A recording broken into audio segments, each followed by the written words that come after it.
અંધે વહ નિર્ધત્તે ધરણીરુદધી લંઘતે નૈવ વેલા સોયમ શ્રીમાન નિખિલ જગતા અંતરાત્માવતીર્ણો ધર્મમ રક્ષન દિશતુ કુશલમ સ્વામિનારાયણો નઃ યદરોમ વિવરેલીના અંડાનામ કોટયઃ પૃથક તદક્ષરમ ગુણાતીતમ નમામ્યહમ. શ્રી સહજાનંદાય નમો નમઃ. શ્રી અક્ષર પુરુષોત્તમાભ્યામ નમો નમઃ. શ્રી ગુણાતીતાનંદ સ્વામી મહારાજાય નમો નમઃ. શ્રી ભગતજી મહારાજાય નમો નમઃ. શ્રી શાસ્ત્રીજી મહારાજાય નમો નમઃ. શ્રી યોગીજી મહારાજાય નમો નમઃ. શ્રી પ્રમુખ સ્વામી મહારાજાય નમો નમઃ. દિલ્હી અક્ષરધામ મહોત્સવની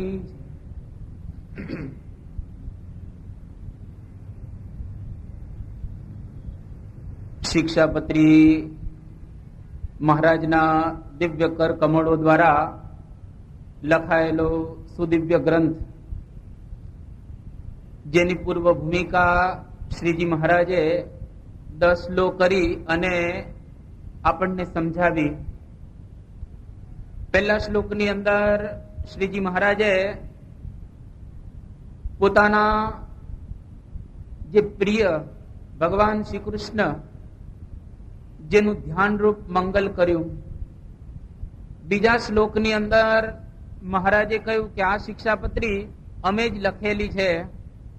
ત્રીજા અને ચોથા શ્લોકની અંદર મહારાજે કોને ઉદ્દેશીને આ શિક્ષાપત્રી લખેલી છે એ વાત કરેલી છે કે આચાર્ય, બ્રહ્મચારી, સાધુ, ગૃહસ્થ વગેરેને ઉદ્દેશી અને આ શિક્ષાપત્રી અમે લખેલી છે. ત્યાર પછી 5મા શ્લોકની અંદર મહારાજે સધવા અને વિધવા બાઈઓ અને મયારામ જેવા ભટ્ટને યાદ કર્યા. 6ઠા શ્લોકની અંદર શ્રીજી મહારાજે કહ્યું કે આ અમારી શિક્ષાપત્રી છે એ શ્રીમન નારાયણ સ્મૃત્યા અમે એને લખેલી છે. તો અમારા જે આશીર્વાદ એ દરેકે સ્વીકારવા, વાંચવા. 7મા શ્લોકની અંદર શ્રીજી મહારાજે કહ્યું કે એકાગ્ર મન દ્વારા જો તમે બરાબર ધ્યાન રાખશો તો જ આ શિક્ષાપત્રી તમને સમજાશે. જો એકાગ્ર મન નહીં રાખો તો હું આ સદસ્ય ગ્રંથ લખી રહ્યો છું. એ સદસ્ય ગ્રંથની અંદર હું ઘણી જુદી જુદી વાતો કરીશ. એ વાતોમાં જો તમારું મન એકાગ્ર નહીં હોય તો તમને આ શિક્ષાપત્રી સમજાશે નહીં. એટલે મહારાજે એકાગ્રતા કેળવવાની વાત 7મા શ્લોકની અંદર કરી. પછી મહારાજ 8મા શ્લોકની અંદર કહે છે કે જે આ સદાચારનું પાલન કરશે, જેના જીવનની અંદર આવો દિવ્ય સદાચાર આવશે, એ વ્યક્તિ આલોકની અંદર અને પરલોકમાં સુખી થશે. મહારાજે 9મા શ્લોકમાં આગળ કહ્યું કે અમારી બાંધેલી ધર્મ મર્યાદા, શાસ્ત્રોની અંદર કહેલો સદાચાર, એને કોઈ વ્યક્તિ ઉલ્લંઘશે, એને ઓળંગશે, એ મર્યાદાનું પાલન નહીં કરે તો એના જીવનની અંદર કષ્ટને પ્રાપ્ત કરશે, એને દુઃખ આવશે. એટલા માટે અમારી બાંધેલી મર્યાદાને કોઈ તોડતા નહીં. ત્યાર પછી મહારાજ 10મા શ્લોકની અંદર અંતે પૂર્વ ભૂમિકા બાંધતા આપણને બધાને પોતાના આશ્રિત કયા કે મારા જેટલા બધા આશ્રિતો છે એની અંદર મારે તલ માત્ર પણ કસર રહેવા દેવી નથી. મહારાજ વચનામૃતમાં પણ આવી જ વાત કરી કે તમે બધા સુધા સાવધાન રહેજો. તમે જરાક પણ જો ગાફલતાથી રહેશો તો તમારો પગ સત્સંગમાં ટકશે નહીં. તમે સત્સંગને છોડી અને ચાલ્યા જશો. ઘણા બધા સત્સંગને છોડી અને ચાલ્યા ગયા છે. એનું કારણ કે સુધા સાવધાનપણે એ વર્ત્યા ન હતા. એટલે શ્રીજી મહારાજ આપણને કહે છે કે તમે બધા મારા કહેવાયો છો તો મારે તમારામાં તલ માત્ર કસર રહેવા દેવી નથી. અને આ પ્રમાણે શ્રીજી મહારાજે છેલ્લે કહ્યું કે પ્રીતિપૂર્વક આ અમારી લખેલી શિક્ષાપત્રી એને તમે સ્વીકારજો, વાંચજો, એનું પૂજન કરજો. આ પ્રમાણે મહારાજે 10 શ્લોકની અંદર આપણને 10 બાબતો બહુ જ સારી રીતે બતાવી. તો પૂર્વ ભૂમિકા કોઈ પણ ગ્રંથની પૂરી થાય ત્યાર પછી ગ્રંથ લખાવાનો શુભારંભ થતો હોય છે.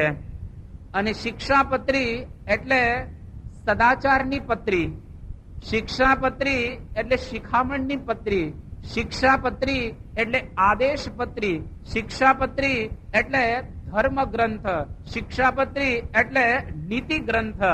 તો આવું નીતિ ગ્રંથ અને ધર્મ ગ્રંથ જેનો આરંભ શ્રીજી મહારાજ 11મા શ્લોકથી હવે કરી રહેલા છે. આપણને આજ્ઞાઓ આપી રહ્યા છે કે તમે આવી રીતે વર્તજો. આવી રીતે તમે જો વર્તશો તો તમારા જીવનની અંદર સુખ મળશે. અને જ્યારે આલોકનો ત્યાગ કરશો તો અંતે ભગવાનનું દિવ્ય અક્ષરધામ રહેલું છે, એ અક્ષરધામની અંદર તમે બેસી શકશો. તો 11મા શ્લોકની અંદર શ્રીજી મહારાજ હવે આપણને આદેશો આપવાનો શુભારંભ કરે છે. ક્યાંથી મહારાજ શરૂઆત કરે છે એ પણ બહુ જ અગત્યનું છે. પૂર્ણ પુરુષોત્તમ ભગવાન સ્વામિનારાયણ જેના કર કમળો દ્વારા આવો એક દિવ્ય ગ્રંથ અને આદેશો લખાઈ રહ્યા છે, ત્યારે મહારાજ પહેલો આદેશ આપણને દરેકને આપે છે કે કસ્યાપી પ્રાણીનો હિંસા નૈવ કાર્યાત્ર મામ કૈ સૂક્ષ્મ યુકામત ગુણાદે રપી બુદ્ધ્યા કદાચન.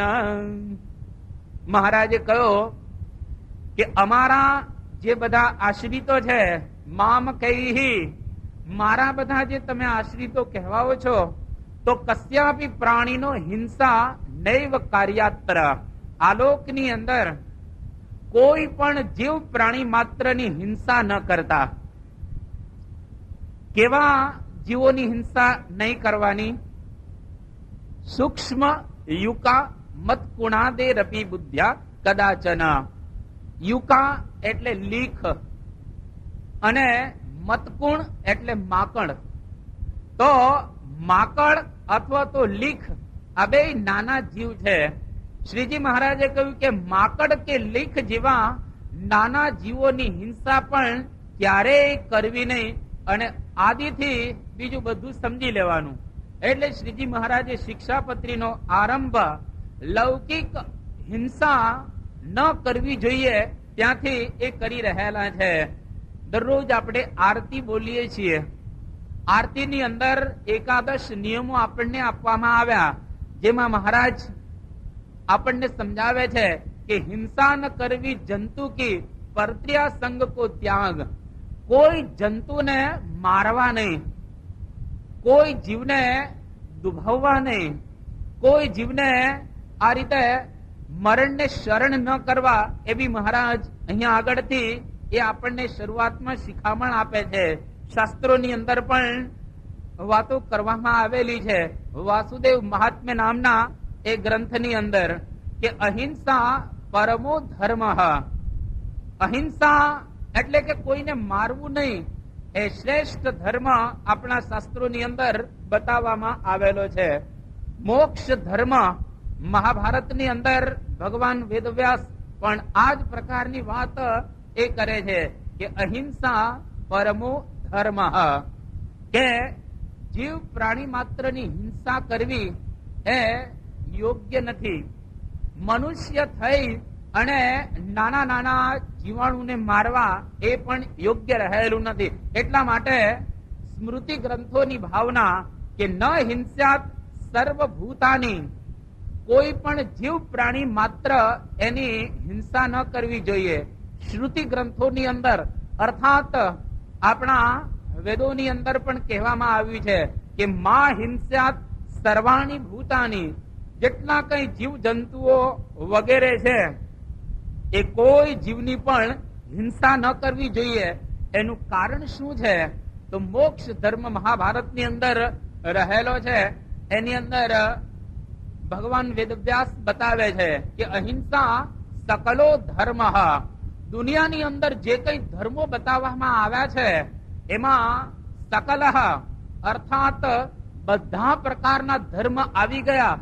એવો કોઈ જો ધર્મ હોય તો એ અહિંસા ધર્મ રહેલો છે. એટલા માટે જ ભાગવતની અંદર કહેવામાં આવ્યું કે વ્રતાનામ અવિહિંસનમ, શ્રેષ્ઠ વ્રત કોને કહેવામાં આવે? શ્રાવણ મહિનાના હમણાં સોમવાર આવશે, ત્યાર પછી પાર્વતી વ્રત કરતા હોય છે બહેનો બધા.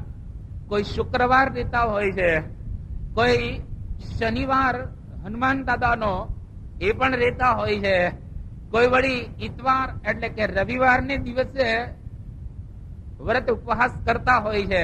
આ બધા જ વ્રતો કરીએ છીએ, પરંતુ વ્રતાનામ અવિહિંસનમ, કોઈ જીવને મારવું નહીં, એને ઈજા થાય એવી રીતે વર્તવું નહીં.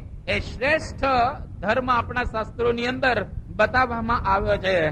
મહારાજે પોતાના વચનામૃત ગ્રંથમાં પ્રથમનું 69મું વચનામૃત છે, એમાં મહારાજે કહ્યું કે અહિંસામય ધર્મ છે તે મોક્ષ પરાયણ અને સાધુનો ધર્મ છે. સફેદ કપડે સાધુ, ભગવાન ન પહેરો તો પણ તમે સાધુ જ છો જો અહિંસામય ધર્મ પ્રમાણે વર્તતા હો તો. એટલા માટે શ્રીજી મહારાજ સત્સંગી જીવન ગ્રંથની અંદર બહુ સુંદર રીતે સમજાવી રહ્યા છે કે મૃત્યુ કાળ જયારે આવે છે, કોઈનો પણ, માણસનો, પશુઓનો, પંખીઓનો, જીવ જંતુઓનો, કોઈનો પણ જયારે મૃત્યુ કાળ આવે એ વખતે એને કંપારી છૂટે છે. કોઈને ગમતું નથી મરવું, જેમ આપણને મરવું નથી ગમતું એમ નાના નાના જીવ જંતુઓને પણ મરવું ગમતું હોતું નથી. તો એ વખતે એનો જે મૃત્યુ કાળ આવે અને આપણે એને મારતા હોઈએ તો એને કેટલું કષ્ટ પડે. એ કષ્ટનું પાપ આપણને એ લાગતું હોય છે. એટલે શ્રીજી મહારાજ સત્સંગી જીવનમાં કહે છે કે મૃત્યુ કાળે પ્રાણીઓને અતિશય કંપારી છૂટે છે. માટે જેમ પોતા પર તેમ બીજા પર એ દયા રાખવી જોઈએ. એટલે આવી રીતે સત્સંગી જીવનની અંદર મહારાજે વાત કરી. ત્યાર પછી સત્સંગી ભૂષણ નામનો ગ્રંથ, એ પણ આપણા સંપ્રદાયનો બહુ જ સુંદર ગ્રંથ વૈષ્ણવાનંદ બ્રહ્મચારીએ લખેલો છે. જે સંસ્કૃતની અંદર લખાયેલો ગ્રંથ છે એની અંદર મહારાજ કહે છે કે હું સર્વમાં અંતર્યામી રૂપે રહ્યો છું. એક એક જીવની અંદર યો અંતઃ પ્રવિશ્ય, આપણે દરરોજ શ્લોક બોલીએ છીએ, અંતઃ પ્રવિષ્ટ શાસ્તા જનાનામ, ભગવાન દરેકના આત્માની અંદર અંતર્યામી રૂપે રહેલા છે. કોઈક જીવને આપણે મારીએ તો એના દ્વારા એના હૃદયની અંદર રહેલા પરમાત્મા દુખાઈ જાય છે અને એનું પાપ આપણને લાગતું હોય છે. એટલે કોઈ દિવસ કોઈ પ્રાણીઓની હિંસા ન કરવી જોઈએ. શાસ્ત્રમાં ગુણાતીતાનંદ સ્વામી કહ્યું 6ઠા પ્રકરણની 63મી વાતમાં કે શાસ્ત્રમાં મુખ્ય અહિંસા અને બ્રહ્મચર્ય આ બે ધર્મ કયા છે. બ્રહ્મચર્ય વ્રતની વાતો કરવામાં આવી છે અને સાથે સાથે અહિંસા ધર્મની વાતો એ કરવામાં આવી છે. આ બે ધર્મને મુખ્ય બતાવવામાં આવે છે. ફક્ત હિન્દુ ધર્મના શાસ્ત્રોની જ વાત નથી, પરંતુ આજે વિશ્વના ઘણા બધા ધર્મો હયાત છે. એ ધર્મ